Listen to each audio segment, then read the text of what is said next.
दिया। क्या मेरे भाभी सोना को जा करके बेच दिया?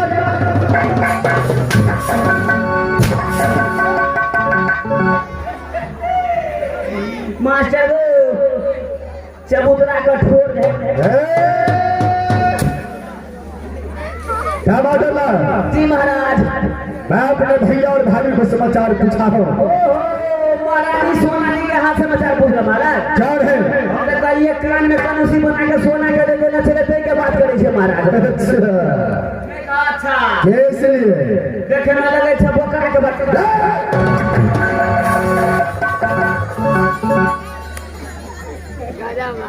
जीवान खिचड़ों का हरम रहे मैं खींचा महाराज, अर्थे के नहीं मारा महाराज। कैसे सियाह के एक पूछ सारा तू औरत है या मर्द है? से तो मरद छे महाराज। तो किसका पत्नी हो गया तू? अपना मास्टर से आगे दुगो छे। तुम्हारा लाल मेरा बेटा इमरान और मेरा बेटा इंद्रजीत कैसे पढ़ता है हमारे कॉलेज में? मैं पूछा महाराज। कैसे लिए? मैं पूछा महाराज। कैसे लिए? और महाराज इंदर महाराज इंद्रजीत महाराज सब दिन मजबूर कॉलेज में तो पढ़े छे। अरे बिना दिन का सारा सुती करे छे। क्या तुम्हारा पास इतना अकल नहीं है जो इतवार को रोज विद्यार्थी को छुट्टी रहता है? इतवार का छुट्टी रहता है। क्या नहीं बात? क्यों नहीं बात?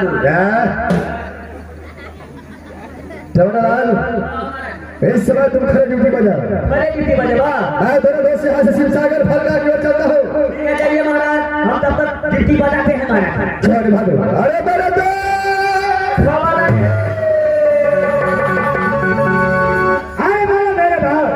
इस समय थोड़े दोस्त यहाँ से शिवसागर फलका की ओर चलना चाहिए।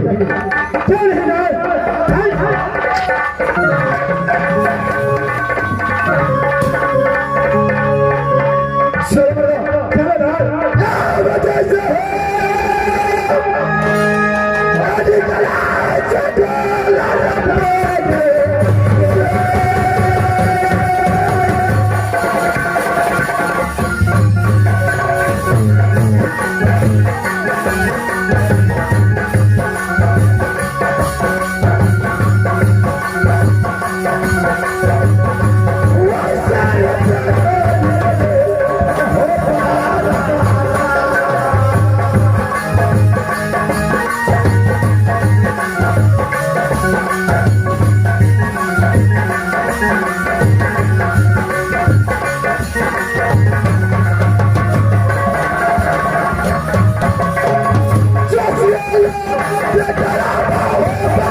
ऐसा नहर नैना में होवे जो राजा सामने उठे पुत्री कहे माता को नाम तो सब दिल का पड़ते है परमात्मा जी। परमात्मा जी शांत भाई के भयारी में मैंने एक कन्या पैदा ली कहा तो आई राजा नैना में परमात्मा जी। परमात्मा जी बड़े भाई का नाम एक से बेर से छठ को ऊपर को नारा नहर का सबसे बड़ा है सुनाओ परमात्मा जी। परमात्मा जी सात भाई के भयारी में मैंने कन्या पैदा ली आज के नारी मेरी माँ ने सारी घर में नारा खिसोती सोना। परमात्मा जी दक्षिणा का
करती थी और माँ भवानी को प्रिय भेना मेरी सासू ने कहा तो राजा भेना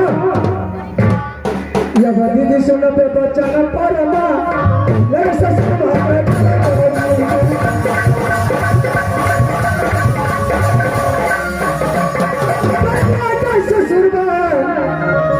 दीदी नगर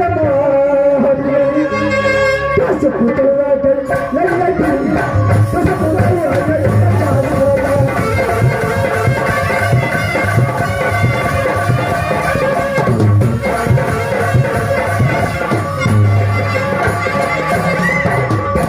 जी मेरी ससुर पति कहा तारी राजा भाभी है मां तो मेरी क्या ससुर की पुत्र कहा सास की नाम तो सती दादा पति है परमात्मा जी। परमात्मा जी दुनिया संसार में मैं स्वामीनाथ के नाम कैसे ले सकती हूँ? आप देव जी के नाम जंगी रुदल है परमात्मा जी जिस दुनिया से माने गाना करा करके राज नैना से राज भाभी आई है रुदल सिंह अपनी माता की समान मुझे मानती है। भाई सर मैं चाहती हूँ अपने भाई में आराम करने के लिए परमात्मा जी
जी के नाम राजा झूला सिंह, जो माता जी के नाम पड़ती है सती तारा। भगवान सती तारा की भेंट से एक लड़का और एक लड़की पैदा ली, जो बड़े भैया के नाम वही राजा गजराज सिंह नाम उसका। भगवान मेरे माँ ने सोनी खाने मेरे नाम क्या था, तो वही सती चली गया।